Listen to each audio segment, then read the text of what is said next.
नमस्ते दोस्तों, welcome to Vidya Aradhana Academy. मेरा नाम है शौम्यजीत और मैं आपके साथ आज सॉल्व करने वाला हूँ केवीपीवाई के कुछ प्रीवियस ईयर्स के क्वेश्चंस।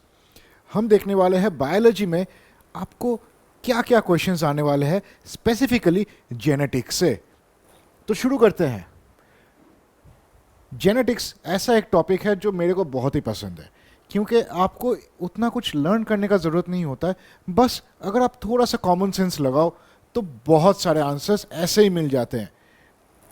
अगर हम पैटर्न देखें तो आप देख सकते हैं कि जेनेटिक्स से आपको ऑलमोस्ट 13% क्वेश्चन मिलते हैं हर क्वेश्चन पेपर में। आप इजीली वो मार्क्स गेन कर सकते हैं। अगर आप ईयर वाइज भी देखें तो आपको दिखेगा कि एटलीस्ट 3 या 4 क्वेश्चन तो आपको मिल ही जाएंगे। लेकिन यहाँ पे एक इंपॉर्टेंट चीज़ है दोस्तों, याद रखना कि जेनेटिक्स के जो क्वेश्चंस है most of the time part B में आती है। पार्ट बी का जो वेटेज है वो है +2। मतलब आप अगर एक भी आंसर ठीक से कर पाए तो फिर सीधा सीधा +2 आपको मिल जाएगा। तो अभी आगे बढ़ते हैं कि पहले क्वेश्चन के साथ। बड़ा इजी क्वेश्चन है, कोडॉन डीजेनरेसी क्या होता है? What is codon degeneracy? पहला ऑप्शन है several of the amino acids are coded by more than one codon. दूसरा है one codon can code for many amino acids. तीसरा है one amino acid can be coded by only one codon. और चौथा है codons are triplet nucleotide sequences. अभी चौथा जो है वो तो फैक्ट है, लेकिन इसके साथ कोई रिलेशन नहीं है। आपको पता है कोडॉन क्या होता है? 3 न्यूक्लियोटाइड का सीक्वेंस होता है जो एक अमाइनो एसिड को कोड करते हैं, इसीलिए उनको कोडॉन कहते हैं। तो आपको पता है कि कोडॉन क्या है। अभी आपको ये पता होना चाहिए कि कोडॉन कैसे अमाइनो एसिड्स को कोड करते हैं। अगर आप ये चार्ट देखें, ये एक यूनिवर्सल कोडॉन चार्ट है, ठीक है। अगर आपको ये चार्ट याद है तो फिर आपको सारे क्वेश्चंस आराम से आ जाएंगे। लेकिन उतना लर्न करने का ज़रूरत नहीं है। बस इतना देखिए कि अगर हम ल्यूसीन कोडॉन देखें, अगर हम ल्यूसीन का कोडॉन देखें यहाँ पे, तो ल्यूसीन के लिए 4 कोडॉन है, CUU, CUC, CUA and CUG, है ना। तो फिर एक अमाइनो एसिड के लिए 4 कोडॉन मिल रहे हैं आपको। क्यों? क्योंकि आप यहाँ पे एक वॉबल हाइपोथेसिस होता है। ये पहले जो 2 कोडॉन है वो सबसे ज़्यादा इंपॉर्टेंट होता है, एंड जो तीसरा वाला न्यूक्लियोटाइड है कोडॉन का, वो थोड़ा सा इधर उधर चलता है क्योंकि वहाँ पे वो वॉबल करता है राइबोसोम में। तो इजीली आपको ये प्रोलिन के लिए भी दिखेगा, CCU, CCC, CCA, CCG, ये चारों प्रोलिन के लिए आपको कोड करते हैं। सो फिर कोडॉन डीजेनरेसी क्या हुआ? एक ही अमाइनो एसिड के लिए आपको मल्टीपल कोडॉन मिल रहे हैं, है ना। तो फिर सही आंसर यहां पे होगा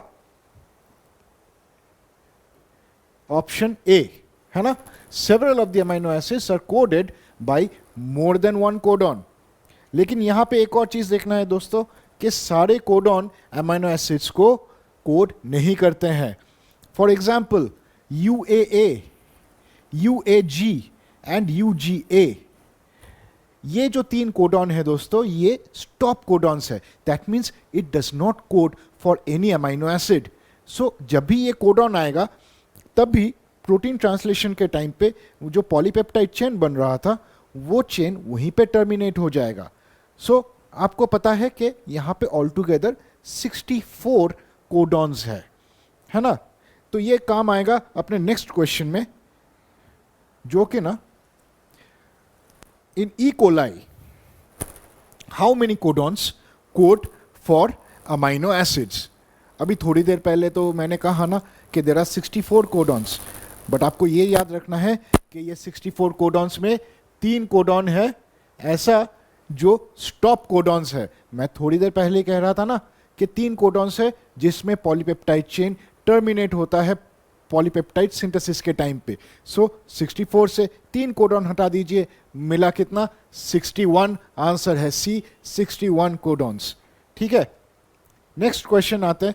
ये बड़ा इंटरेस्टिंग सा है, थोड़ा सा डिफिकल्ट है, लेकिन थोड़ा सा दिमाग लगाओगे तो आराम से मिल जाएगा। क्वेश्चन पढ़ते हैं पहले, है ना। In an in vitro translation experiment, poly-UcRNA template produced polyserine leucine. सही है. While poly-AgRNA template produced polyarginine glutamate polypeptide. Which one of the following options represents correct interpretations of the codon assignments for serine, leucine, arginine and glutamate? So, पहला वाला क्या था? poly-UcRNA. एक poly-UcRNA लेते हैं, ये देखिए, यहां पे आपके पास है UC है ना. तो इसको हम डिवाइड कर लेते हैं ट्रिपलेट्स में. क्यों? कोडॉन होते हैं ट्रिपलेट्स में, आपको याद है. तो आपको ये अगर मैंने डिवाइड कर लिया तो यहां पे देखिए UCU CUC UCU CUC ऐसे रिपीट होता जा रहा है ना. तो फिर यहां पे क्या कहा था? ये poly-UcRNA जो है ये कोट कर रहा है सेरिन ल्यूसिन को, पॉलीसेरिन ल्यूसिन. तो अगर हम उसको मैच करें तो पहला वाला सेरिन, फिर leucine, serine leucine, serine leucine. तो इसमें हमको क्या पता चला कि सेरिन का कोडॉन क्या है? UCU, और ल्यूसिन का क्या है? CUC, है ना. तो यहां पे पहले ही हम देख लेते हैं कहां पे UCU है सेरिन का. इसमें है और बाकी में है ही नहीं. ल्यूसिन का क्या है? CUC. ये देखिए मैच कर रहा है CUC. फिर भी हम दूसरा वाला जो पॉली RNA है, पॉली AgRNA, यहाँ पे देखिए AG है ना. इसको हम ट्रिपलेट्स में डिवाइड कर लेते हैं, AGA GAG, है ना. तो अभी इसके लिए ये क्या बना रहा है? Poly arginine glutamate. सो ये देखिए आर्जिनिन ग्लूटामेट. सो आर्जिनिन का क्या कोडॉन निकल रहा है? AGA, है ना. यहां पे देखिए आर्जिनिन का AGA मैच कर रहा है. ग्लूटामेट का क्या निकल रहा है? GAG. ग्लूटामेट का क्या है? GAG. तो सही आंसर क्या है दोस्तों? सही आंसर यहां पे है answer option number A, serine UCU है, दिख रहा है आपको. ल्यूसिन है CUC, आर्जिनिन है AGA और ग्लूटामेट है GAG. Answer is A. Next question चलते हुए क्या है? What is the number of chromosomes in an individual with Turner syndrome? अभी ऐसे बहुत सारे क्वेश्चंस आते हैं, Turner syndrome, Down syndrome, Klinefelter's. तो आपको बस इतना याद रखना है कि क्रोमोसोम में एबरेशंस कैसे होते हैं. जैसे टर्नर सिंड्रोम में आप अगर क्रोमोसोम कैरियोटाइप देखें, ये देखिए, इसको कैरियोटाइप कहते हैं. कैरियोटाइप मतलब क्या? क्रोमोसोम्स का प्रोफाइल कैसा है. यहां पे बाकी सब ऑटोसोमल क्रोमोसोम्स ठीक है, लेकिन यहां पे जो है लॉस होता है सेकंड क्रोमोसोम का, है ना, सेकंड एक्स क्रोमोसोम का या सेकंड सेक्स क्रोमोसोम का. तो टर्नर सिंड्रोम में क्या है? There are 45 chromosomes instead of 46. अगर आप देखें बाकी जो है कॉमन डिसऑर्डर्स जो मिलते हैं आपको, डाउन सिंड्रोम होता है जिसका क्रोमोसोमल एबरेशन होता है ट्राइसोमी 21. एडवर्स सिंड्रोम होता है ट्राइसोमी 18 के वजह से. पटाउ सिंड्रोम होता है ट्राइसोमी 13 के वजह से. क्लाइफेंटर्स होता है जीनोटाइप अगर XXY हो जाए तब.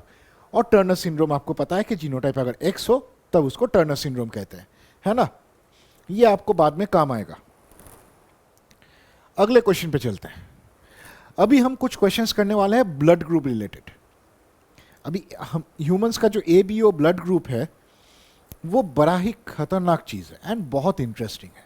अभी एक एक करके क्वेश्चन देखेंगे तो हमको समझ में आ जाएगा. सबसे इजी क्वेश्चन सबसे पहले, a person with blood group AB has antigen A and B on RBCs and both anti-A and anti-B antibodies in plasma.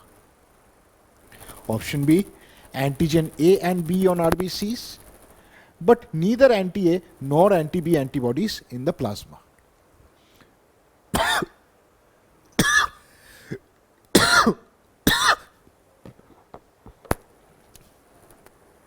Cut.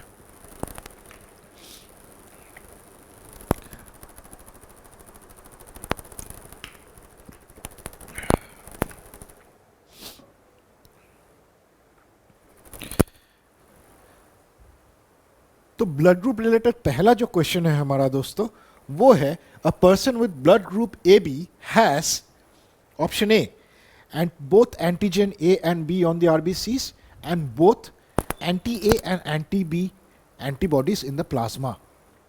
Option B, antigen A and B on RBCs but neither anti-A nor anti-B in the plasma. Option C, no antigen on RBCs and both anti-A and anti-B antibodies in the plasma. Or option D, antigen A on RBCs and anti B antibodies in plasma. अभी ब्लड group के बारे में इतना पता होना चाहिए दोस्तों कि ब्लड का, ये ब्लड ग्रुपिंग का दो हिस्से है. एक है आरबीसीज में कौन सी एंटीजेंस है, दूसरा है प्लाज्मा में कौन सा एंटीबॉडीज है. अभी ये याद रखना, जो एंटीजेंस आरबीसीज के सरफेस में मिलेंगे उसका एंटीबॉडी प्लाज्मा में नहीं होगा. सो पहला वाला जो ऑप्शन है यहीं पे कट जाएगा. Antigen A and B on RBCs अगर है तो फिर प्लाज्मा में कभी भी एंटी ए एंड एंटीबॉडीज नहीं मिलेंगे. ठीक है, तो फिर ऑप्शन ए फैक्चुअली गलत है.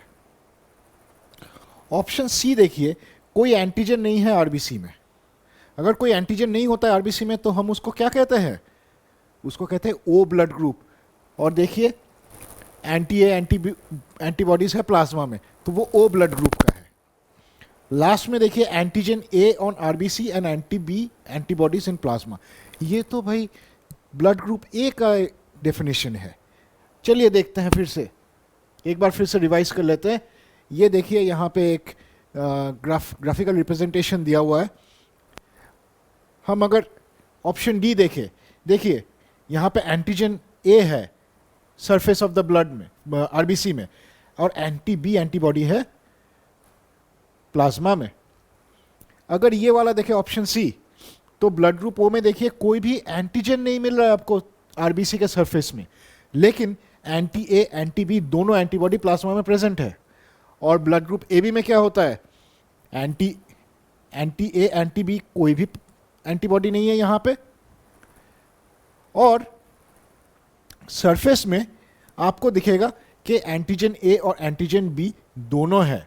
आरबीसी के सरफेस में आपको ए एंड बी एंटीजन दोनों मिलेंगे, लेकिन कोई भी एंटीबॉडी नहीं मिलेगा आपको प्लाज्मा में. सो ये बहुत इजी क्वेश्चन है. ये बस आपको बेसिक समझना है कि ब्लड ग्रुप के हिसाब से आरबीसी के सरफेस में कैसे एंटीजन्स मिलेंगे और उसका कॉम्प्लीमेंटरी कौन से एंटीबॉडीज मिलेंगे प्लाज्मा में. इतना याद रखिए, एंटीजन है तो उसका एंटीबॉडी प्लाज्मा में कभी नहीं मिलेगा. तो यहाँ पे सही ऑप्शन है B, antigen A and B on RBCs but neither anti A nor anti B antibodies in plasma. बहुत ही इजी सवाल था. इसके बाद ये पूछ लेते हैं कि ए बी ब्लड ग्रुप होता कैसे है. जेनेटिकली स्पीकिंग क्वेश्चन ये है कि which of the following genetic phenomena is represented by the blood group A B, है ना. तो जेनेटिकली स्पीकिंग ये जो ब्लड ग्रुप है ये बनता है 3 जीन से, आई ए, आई बी और आई ओ, या सिर्फ छोटा छोटा आई. अगर आपके पास आई ए है तो आपके पास ए एंटीजन मिलेंगे सरफेस में, आरबीसी के सरफेस में. अगर आपके पास आई बी है तो आपको आरबीसी के सरफेस में एंटीजन बी मिलेगा. अगर आपके पास आई ए आई बी दोनों हैं तो फिर क्या होगा, ब्लड ग्रुप ए बी होगा. अभी यहां पे आता है मजा. क्यों? आपने तो पढ़ा है डोमिनेंट रिसेसिव. एक डोमिनेंट होता है और दूसरा रिसेसिव होता है, एक दूसरे को डोमिनेट करता है. लेकिन इन दिस केस ये जो जीन्स जो है वो को डोमिनेंट है, कोई एक दूसरे को डोमिनेट नहीं करता है, दोनों ही एक साथ इक्वली एक्सप्रेस कर सकते हैं. सो इसका ऑप्शन है ऑप्शन ए, को डोमिनेंस. मतलब आपको एंटीजन ए एंटीजन बी दोनों ही मिलेंगे, दोनों ही सिमिलर एक्सप्रेस करेंगे and it will both be there. So it is codominance. ठीक है, नेक्स्ट क्वेश्चन में चलते हैं. अभी भी हम वहीं पे वहीं पे है कि IAIB कैसे करते हैं, चलिए देखते हैं. If the genotypes determining the blood groups of a couple are IAIO and IAIB, तो आप ये बताइए कि IO जहां पे है ना, तो वहां पे IA डोमिनेट कर जाता है, तो वो हो गया ब्लड ग्रुप A. और आपके पास ये है IAIB. थोड़ी देर पहले हमने देखा कि A और B दोनों एंटीजन को डोमिनेट करते हैं, तो इसका ब्लड ग्रुप हो गया AB, है ना. Then the probability of the first child having blood group O is 0.25, 0.5 या 0.75. देखते हैं. आपको पनेट स्क्वायर का तो थोड़ा बहुत आइडिया है ना. आपने देखा था वो टॉल ड्वार्फ वाला जो पनेट स्क्वायर करके हम किए थे, वैसा ही एक पनेट स्क्वायर है ये. यहां पे देखिए IAIB AB ग्रुप का, और यहां पे है IAIO, है ना. सो ये पनेट स्क्वायर अगर हम देखें तो यहां पे पहला ऑप्शन आता है IAIA, एक ब्लड ग्रुप. दूसरा आता है IAIB, AB ब्लड ग्रुप. तीसरा है IAIO, IO जहां पे होता है IO रिसेसिव है इस मामले में, एंड IO जहां पे है उसके साथ IA है, मतलब IA डोमिनेट करेगा, it will be blood group A. And lastly IOIB, है ना. सो IOIB में क्या होगा, B ब्लड ग्रुप होगा. तो यहां पे अगर आपको पूछा गया है कि O ब्लड ग्रुप का कोई चांसेस है भी कि नहीं, तो कोई चांसेस नहीं है, क्योंकि जो IO या छोटा लेटर I होता है वो हमेशा रिसेसिव होता है एंटीजन A या फिर gene A, IA and IB से. सो यहां पे O ब्लड ग्रुप होने के चांसेस है ही नहीं.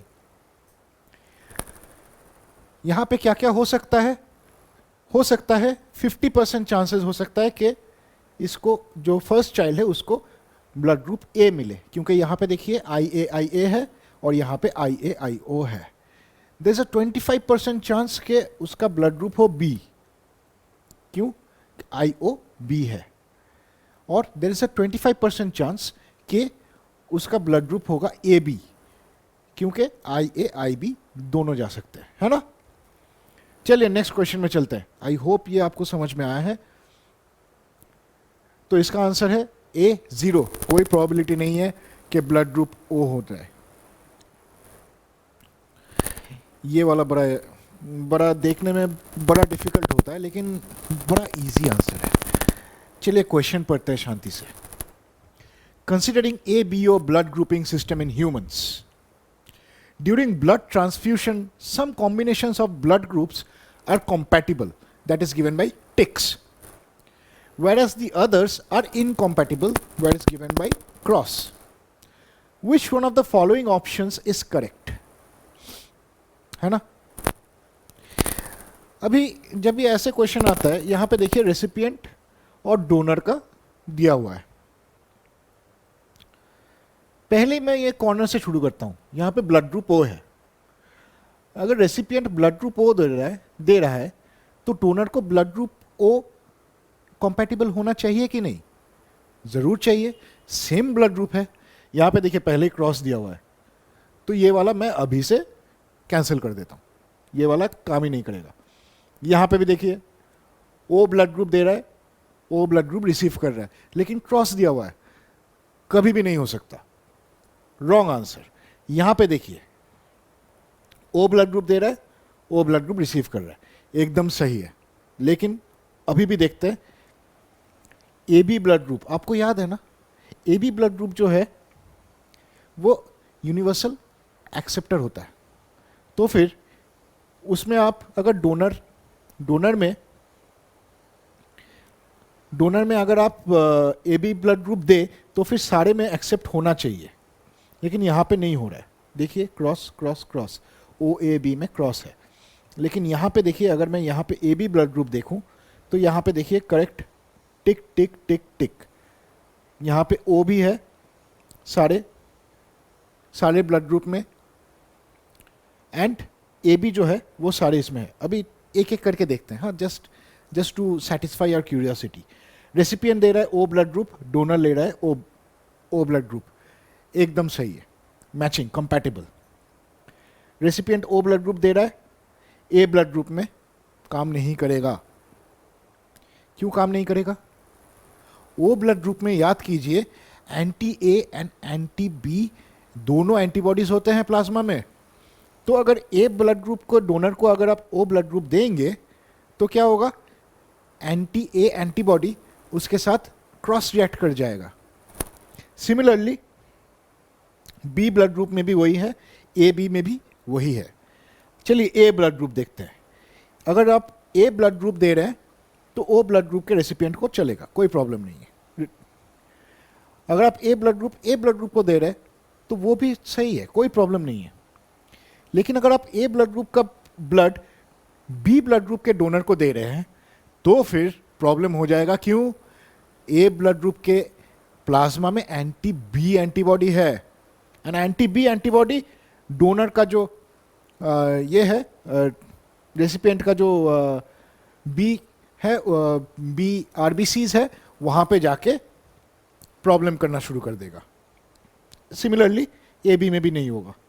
तो आप देख पा रहे हैं कि छोटे मोटे अगर आप ऐसे थोड़ा सा कॉमन सेंस लगाए, थोड़ा सा, जस्ट इतू सा, तो यहाँ पे आपको ये जो इतने बड़े बड़े डिफिकल्ट चीज़ें दिख रहे हैं वो बहुत आसानी से हो जाएगा, है ना। इसको लेके और मैं टाइम नहीं वेस्ट करता हूँ, आगे बढ़ते हैं दूसरे क्वेश्चन में।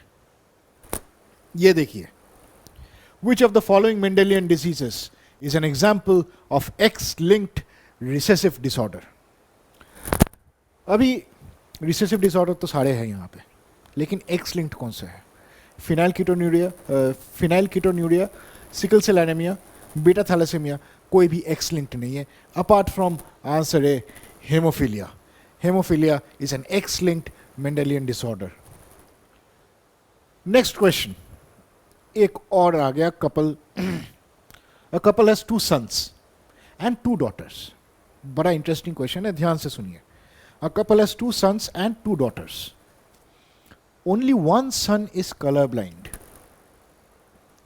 Only one son is colorblind and the rest of the siblings are normal. है ना? Assuming color blindness is sex linked, which one of the following would be the phenotype of the parents? चलिए थोड़ा थोड़ा करके इसको हम solve करने का कोशिश करते हैं। हमको कहा गया है कि 4 सिबलिंग्स है, 2 बेटी है, 2 बेटे हैं, है ना। 2 daughters are normal. Only one son is color blind. ये जब सेक्स लिंक्ड है तब क्या होता है?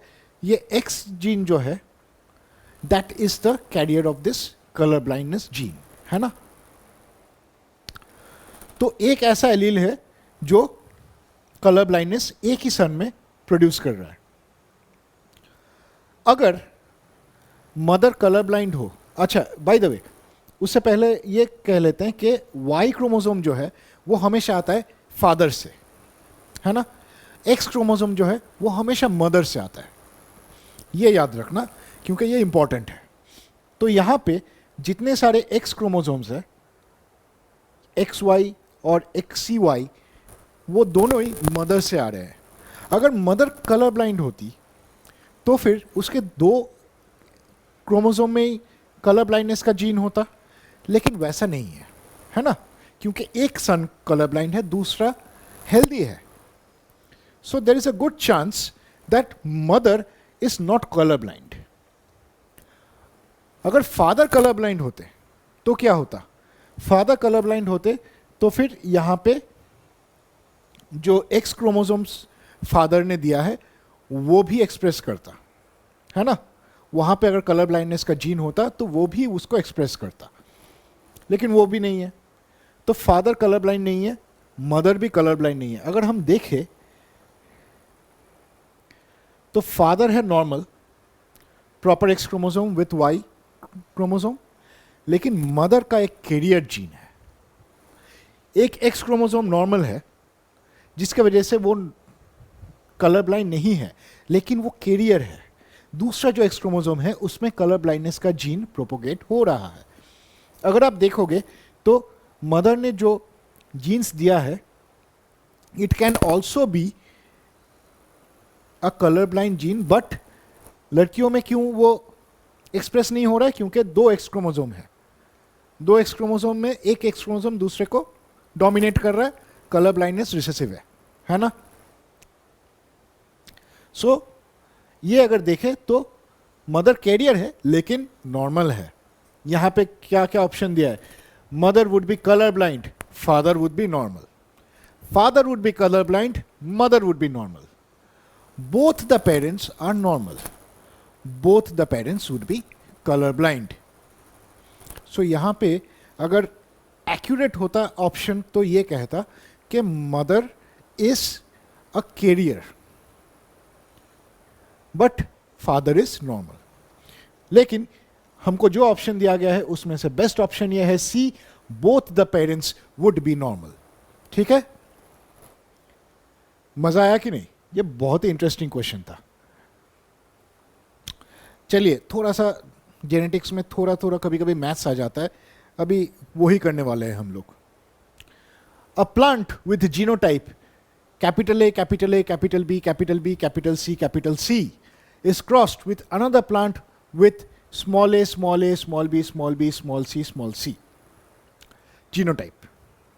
How many different genotypes of pollens is possible in an F1 plant if these three loci follow independent assortment?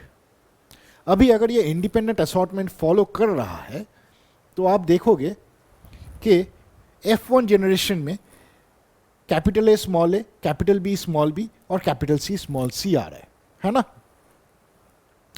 अभी अगर आप देखो तो नंबर ऑफ गैमेट्स हमेशा 2 to the power n होता है। अभी n क्या है सर जी? n है the number of heterozygous locus. यहां पे कितने हैं?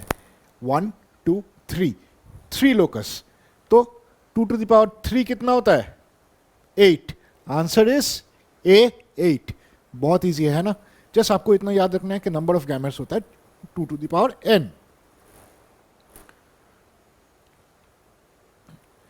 अगले क्वेश्चन की तरफ चलते हैं। A cross was carried out between two individuals heterozygous for 2 pairs of genes. Assuming segregation and independent assortment, the number of different genotypes and phenotypes obtained respectively would be। अभी ये थोड़ा पहचाना पहचाना लग रहा है, क्यों? क्योंकि हमने जब मेंडेलियन जेनेटिक्स पढ़ा था तब वहां पे आप देखोगे कि कुछ डाइहाइब्रिड क्रॉस बोल के था, है ना। Heterozygous for 2 pairs of genes was carried out, है ना। देखते हैं एक बार फिर से, रिवाइज कर लेते हैं डाइहाइब्रिड क्रॉस क्या था।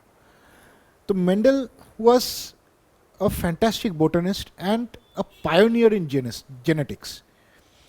So उसने क्या किया? एक राउंड ग्रीन पॉड लिया, पीस का, और एक रिंकल्ड येलो पॉड लिया। F1 जनरेशन में उनको सारे राउंड ग्रीन पॉड्स मिले। मतलब क्या है? राउंड और ग्रीन ये दोनों डोमिनेंट है ना। येलो और रिंकल्ड जो है वो रिसेसिव है। ठीक है, आपको पता है F1 जनरेशन में सिर्फ डोमिनेंट वाला फिनोटाइप शो करता है। अभी उसको जब हम क्रॉस करते हैं तो हमको ये 4 टाइप के पॉड्स मिलते हैं। कैसे कैसे मिलते हैं? एक तो राउंड ग्रीन पॉड्स मिलते हैं जो एकदम ओजी था, एक रिंकल्ड येलो पॉड मिलता है जो भी यहाँ पे था, लेकिन बीच का 2 और पॉड्स मिलते हैं जो है कि ना राउंड येलो पॉड्स और रिंकल्ड ग्रीन पॉड्स। कैसे आता है? फिर से हम अपने पुराने दोस्त पनेट स्क्वायर के पास वापस जाएंगे। ये देखिए, ये है round yellow, round green, wrinkled yellow, wrinkled green, round green, round yellow, wrinkled green और रिंकल्ड येलो, है ना। और यहां पे round green, round yellow, wrinkled green wrinkled yellow. अगर इसको हम पनेट स्क्वायर में डालेंगे तो ये सारे कॉम्बिनेशंस मिलते हैं हमको। ये जो येलो में है ये सारे हैं राउंड ग्रीन पॉट्स। कितने हैं इसमें? 9 है ना। ये जो ऑरेंज में है ये देखिए राउंड है लेकिन रिंकल्ड है ना। सो ऐसे 3 मिलेंगे आपको। राउंड है लेकिन येलो है, सॉरी यहां पे देखेंगे तो आपको रिंकल्ड वाले पॉट्स मिलेंगे जो कौन से कलर के हैं? कैपिटल वाई ग्रीन कलर का है ना। और लास्ट आपको एक मिलेगा रिंकल्ड येलो फिनोटाइप। तो यहां पे कितने टाइप के फिनोटाइप मिल रहे हैं आपको? 1 2 3 4 है ना। तो नंबर ऑफ फिनोटाइप्स आएगा 4। Next genotype. अभी आप ये देखेंगे तो आप इसको अगर एक एक करके जीनोटिपिक रेशियो बनाएंगे तो 1:2:1:2:1:4:2:1:1 निकलेगा। बहुत ही लंबा है, इसीलिए पनेट स्क्वायर करने से बहुत इजी हो जाता है सब कुछ। लेकिन नंबर ऑफ फिनोटाइप्स कितने आ रहे हैं फिर? 9 आ रहे हैं। तो आंसर क्या होगा हमारा जो क्वेश्चन था उसका? 4 and 9 different types of phenotype is 4 and different types of genotype is 9 है ना। तो option A is the correct answer. आगे बढ़ते हैं, एक और ब्रीडर वाला question. A breeder crossed a pure breed tall plant, तो होमोजाइगस है ना, having white flowers to a pure breed short plant having blue flowers. सही है, कोई प्रॉब्लम नहीं है। लेकिन इसमें कौन डोमिनेंट कौन रिसेसिव है कैसे पता चलेगा? हमको देखना पड़ेगा F1 जनरेशन में क्या है। He obtained 202 F1 progeny and found that they are all tall having white flowers.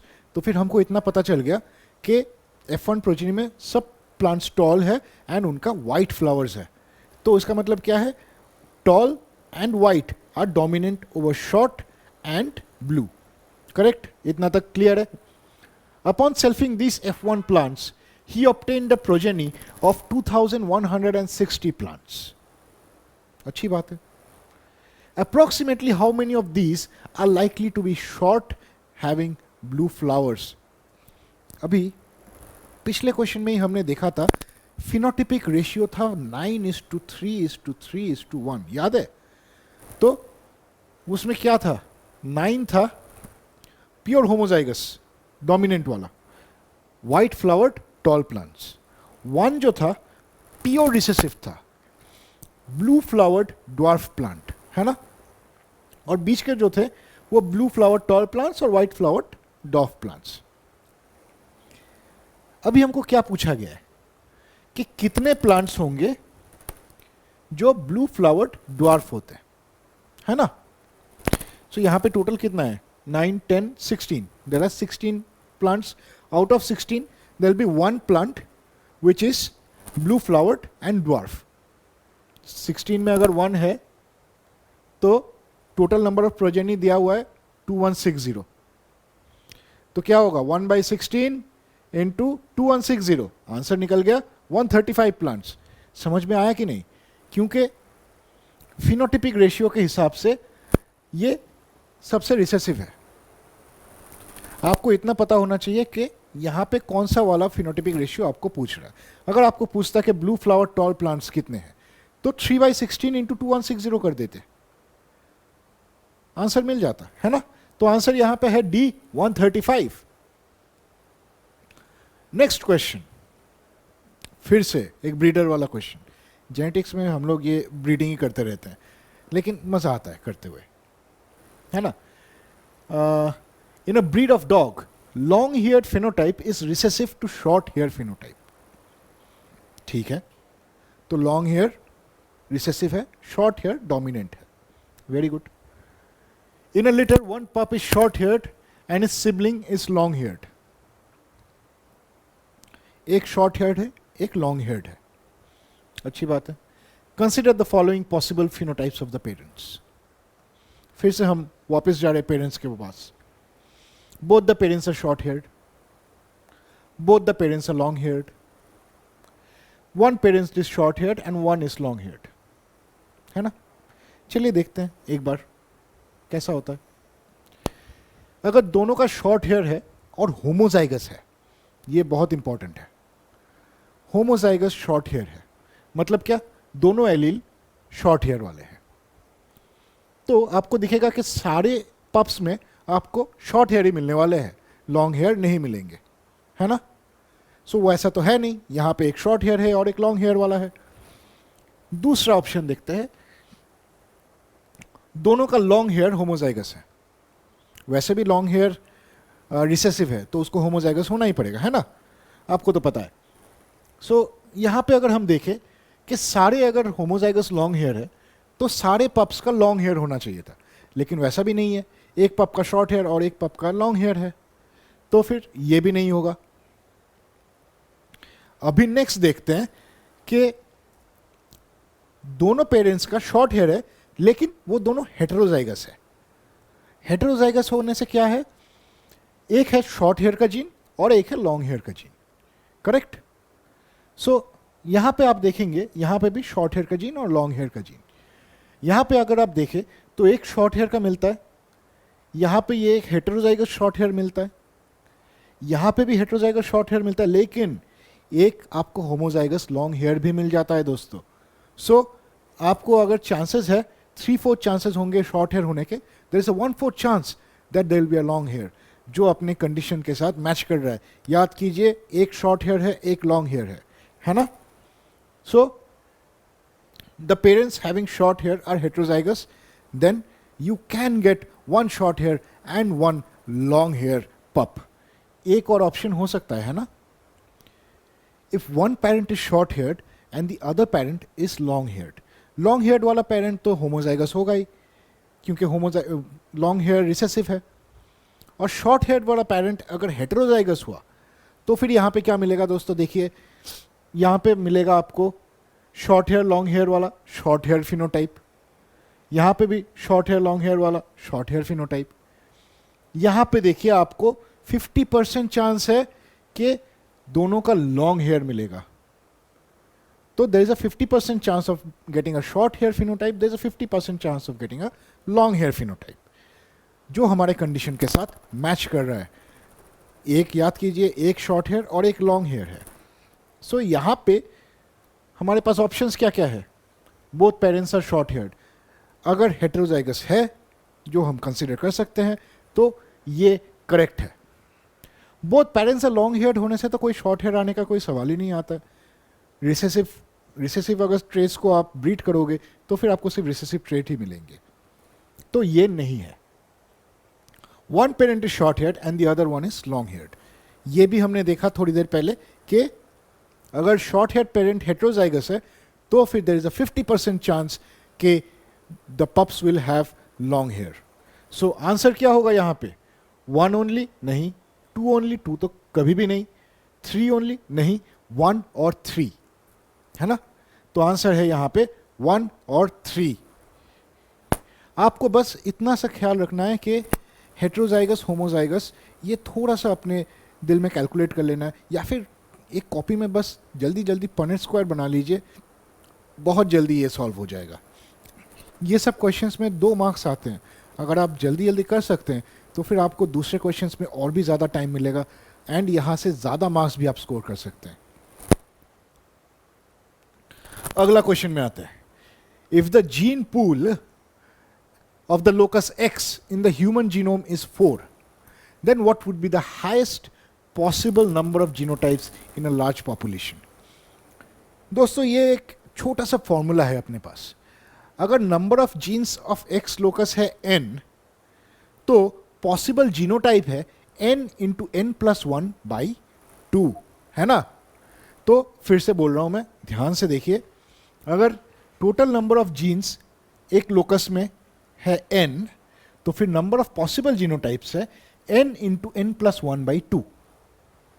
अभी n के जगह 4 बिठा दीजिए, आपको फटाफट आंसर मिल जाएगा 10, है ना? So option C is the correct answer. Option C, 10 आपको आंसर मिल गया अगर छोटा सा फॉर्मूला लगा दे तो, है ना।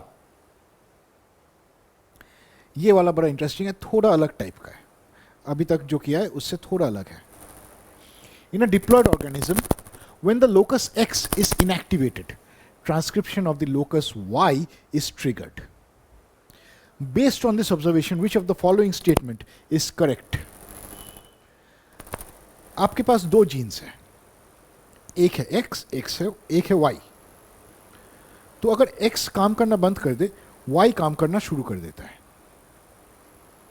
तो इसका मतलब क्या है, एक X जीन जो है वो Y को इतना देर दबा के रखा था, है ना। जस्ट फॉर एग्जाम्पल, एक बहुत ही रियल लाइफ एग्जाम्पल है। आपके पास ब्लॉन्ड हेयर हो सकता है, रेड हेयर हो सकता है, ब्लैक हेयर हो सकता है, वो डिपेंड कर रहा है हेयर कलर के जीन के ऊपर, सही है। लेकिन उसके साथ अगर आप लकी है तो आपको एक बॉल्डनेस का भी जीन मिल जाता है, जो हेयर कलर के साथ कोई संपर्क नहीं रखता है। लेकिन अगर ये बॉल्ड जीन एक्टिवेट है आपका, तो आपका हेयर कलर जो भी हो, आप होने वाले हैं गंजे, है ना। तो ये जो बॉल्डनेस का जीन है इतना देर हेयर कलर के जीन को रिप्रेस कर रहा है ना। So this is called epistasis. So in this case X is epistatic to Y। क्यों? X जो है Y का फंक्शन को दबा के रख रहा है। दोनों सेम जीन नहीं है, दोनों अलग जीन्स है, लेकिन एक जीन दूसरे जीन पे काम कर रहा है ना। So answer is B, X is epistatic to Y, correct.